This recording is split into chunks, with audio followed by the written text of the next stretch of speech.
one body, one life. It's the human body, and you have to respect it, and you can only push it so far for your art. I was one of those choreographers that was like, how far can we go? How far can we go? How far can we go? And when I talk to dancers that are older now that worked with me, we're all broken because of how far we went.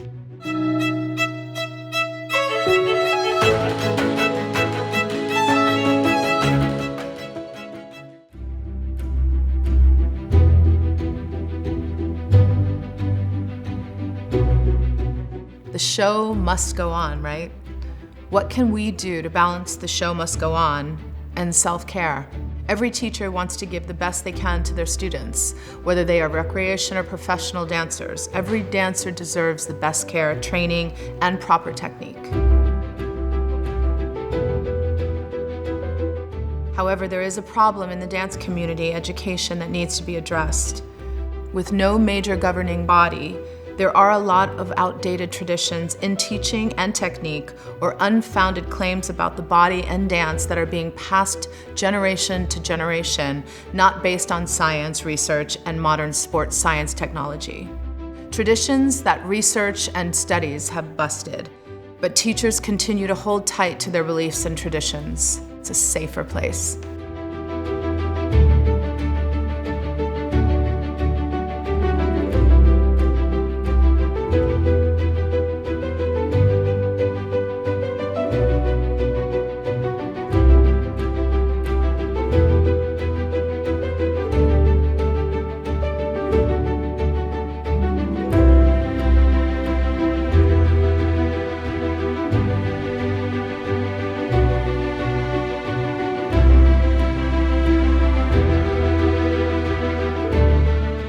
I think it starts in the studio with the teachers, choreographers, directors. It leaks from the top down.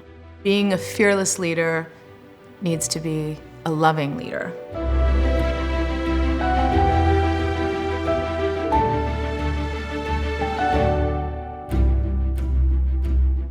I remember being in the studio, and when I wasn't at a place of peace or security, I took it out on the dancers.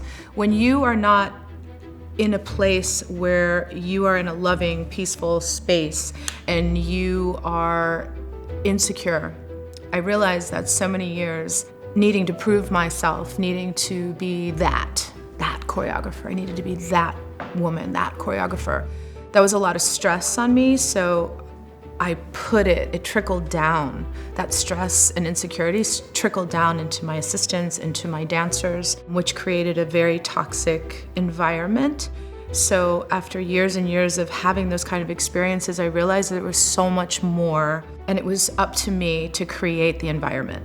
It was up to me to make sure that the dancers and the artists left the experience in a vibrant way, in an inspired way, in a way that felt like I helped fluff their wings a little bit so they could fly a little higher after working with me.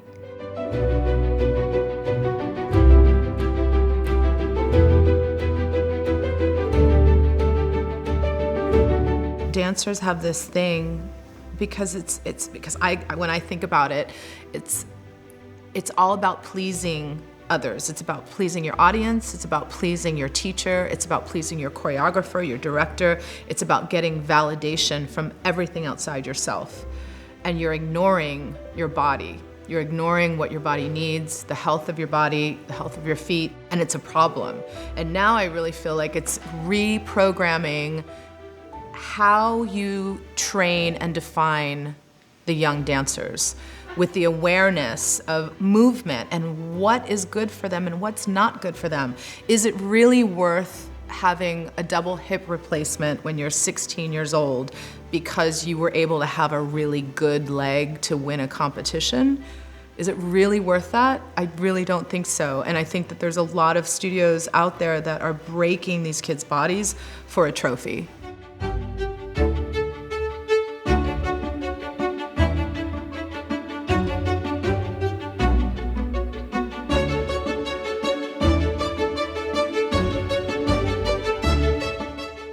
An old way of thinking is abusive. It was abusive, and it's like physical, and it's crazy, and it's insane the way it was. I mean, do we want longevity and really learning how to respect our bodies and respect the instruments that we use as an artist and dancer? Or do you want to just trash it and have a shortened career?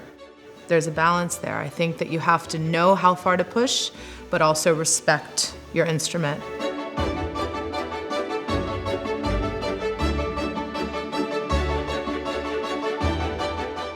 Old school rooms were run out of fear. They were run out of physical abuse and fear and insecurity and stress. And now it's like we don't have to run our rooms like that anymore. That's just based out of ego and insecurity. What needs to happen is we run the room out of love. We run the room fearlessly, unapologetically, because what we are teaches them to be just that. So if we are that, they will be that. These are our students, and they take on our characteristics, and they take on the fearlessness and the unapologeticness and the love and the freedom to move and express yourself.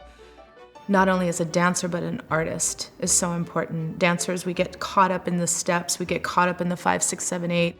The 5, 6, 7, 8 is too small for the spirit, and we have to get out of that. And there comes a point where your training is your training, but then you have to leave that to become a great artist and to be free. And with the support of great teachers and choreographers behind the students, we will be creating great artists for the future. Our dancing has evolved. Our artistry has evolved. Not all traditions are good for you. Throughout history, many traditions were rebuked for the better. Let's create new traditions that enhance dance, because at the end of the day, that is what it is all about, that we just dance longer and stronger.